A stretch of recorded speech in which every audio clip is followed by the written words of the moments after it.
चलो इसी अध्याय में एक वीडियो और बना लेते हैं। आज हम पढ़ेंगे श्रीमद् भागवत कथा का अध्याय, मतलब पूरे श्रीमद् भागवत कथा का एक श्लोक बना। उस श्लोक का नाम 21वां श्लोक पड़ा। यह भागवत कथा का अंतिम वर्ण और अंतिम संहिता है, जिसे हम श्रीमद् भागवत कथा कहते हैं।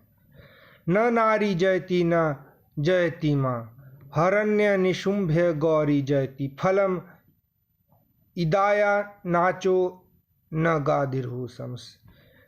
मैं ऐसा बोलने से पहले उस नारी माँ की पूजा करता हूँ जिसने मुझे जन्म दिया है। न जयति माँ, मेरी माँ ऐसा नहीं जानती है, क्योंकि उसकी भी माँ रह चुकी है, जिसकी माँ का मैं पुत्र हूँ जो ऐसा बोल रहा हूँ। मुझे इस फल की कोई इच्छा नहीं है। ये फल मुझसे छीन भी जाए तो मैं अपनी पुस्तक के अनुसार इतना पैसा धन अर्जित कर सकता हूँ जितना मैंने कभी देखने से पहले सोचा नहीं होगा। फिर हरण्य निशुंभ्य गौरी जयति, जो व्यक्ति ऐसा बोलता है वह व्यक्ति हमेशा विजय को परमार्थ भाव से विजय पर विजय हासिल करके अपने भाव काम इच्छा फल को त्याग कर मृत्यु के भय दोष लगन से निवारण होकर इस मृत्यु की किताब को पढ़ता है और अपने आप को जानने का फल रखता है। गौरी जयति, जो ऐसा बोलती है वो हमेशा विजय कहलाती है। फलम इदा चानुगादिर समसु बगेलन। मैंने ऐसा क्यों बोला, मैं ऐसा क्यों जानता हूँ? क्या आपने ऐसा कभी सुना है पहले, या आपको ऐसा कभी सुनाया है किसी ने पहले? यह ऐसा लिखा गया है और इसका एक श्रीमद् भागवत कथा के सभी श्लोकों का एक श्लोक बनता है, जिसको हम श्रीमद् भागवत कथा प्रथमो अध्याय श्लोकम इति नाम महिमाकम श्लोकम अध्याय के अंतर्गत पढ़ते हैं। इसमें द्वादश पुराण अंतर्गत स्कंद अध्याय मृत्यु को बलीन होकर काल की पूजा उपासना करने के बाद यह सबको सुनाने से पहले इस श्लोक को पढ़ने की अनुमति लेना चाहता हूँ। एको श्लोक नाम देवी न हनि कालो हज न च विपरीत बुद्धि न च हन च न च रहित रहित त हलंत न अहम परम तत्व बलीन न अपि पुस्तक देहि। क्या मेरी पुस्तक ने मेरे को इतना बड़ा धन दिया जो मैंने अपने जीवन काल में नहीं कमाया था? क्या मैं ऐसा बोलने का अधिकारी हूँ?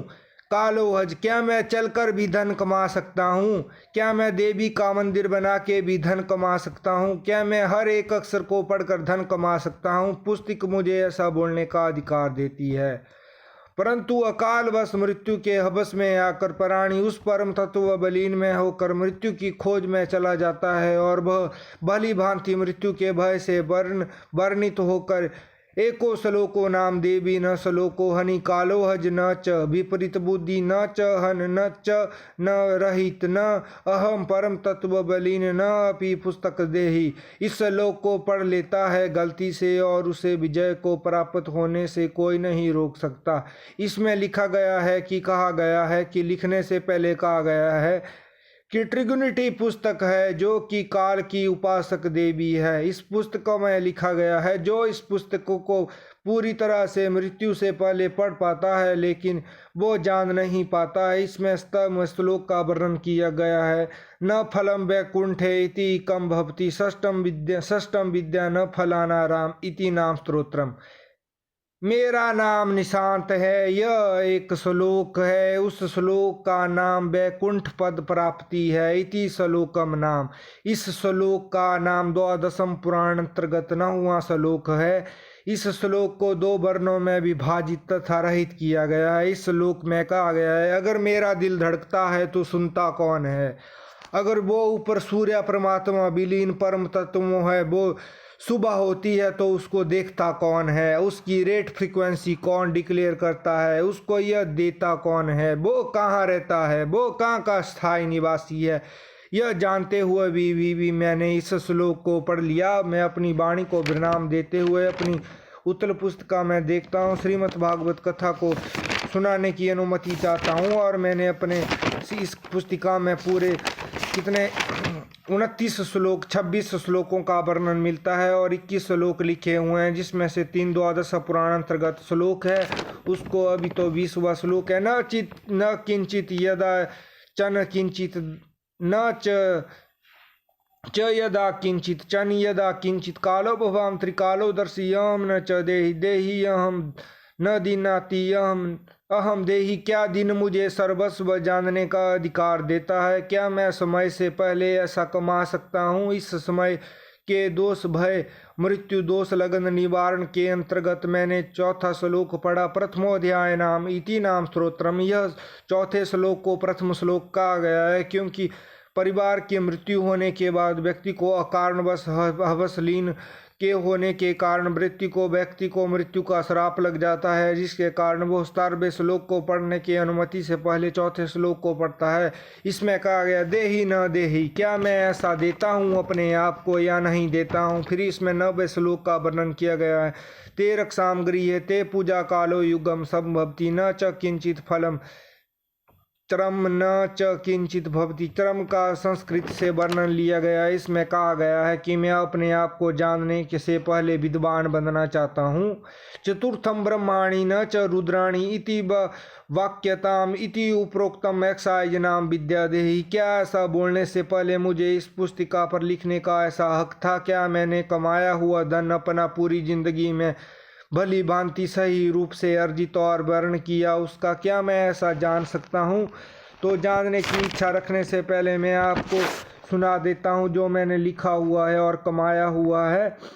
जब तब हमने मिल के सोचा, फिर तब सोचों का आलम पैदा हुआ, आलम से दुआ की, फिर जो सोचों का गुबार पैदा हुआ। मतलब चांद और धरती की दोनों की सतह पर से एक मिनरल वाटर की बोतल फेंके तो पानी की एक विशाल परत बनेगी, जिससे चांद चंद्रमा और धरती का सारा जल गायब हो जाएगा।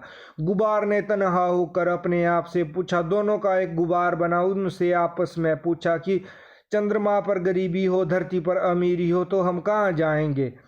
तब उन्होंने कहा कि जिसमें गरीबी ने पूरी उम्र गरीबी देखी होगी उसको गरीबी मिल जाएगी, जिसने अमीरी देखी होगी उसको अमीरी मिल जाएगी। और अमीरी जो शादी तो अपनी हो पर ऐसा लगे दूल्हा कोई और बना हो। मतलब कि शादी अपनी होनी चाहिए, दूल्हा कोई और बना होना चाहिए। मतलब कि बच्चा तो अपना होना चाहिए लेकिन पैदाइशी नाम किसी और का होना चाहिए। गुबार ने तन्हा होकर अपने आप से पूछा। गरीबी और अमीरी ने आपस में पूछ लिया। इसमें फिर तीसरे श्लोक का वर्णन मिलता है।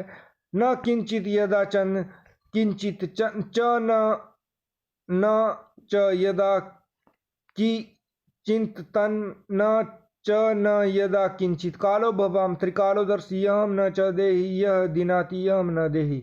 इसमें तीसरे श्लोक की महिमा का आवंटन वर्णन किया गया है। मैं अपनी वीडियो को विराम देने की अनुमति चाहता हूँ आप सबसे। आपने हमें अपना कीमती बहुमूल्य समय देकर हमारी वाणी को कबूल किया और इसे स्वीकारा। धन्यवाद।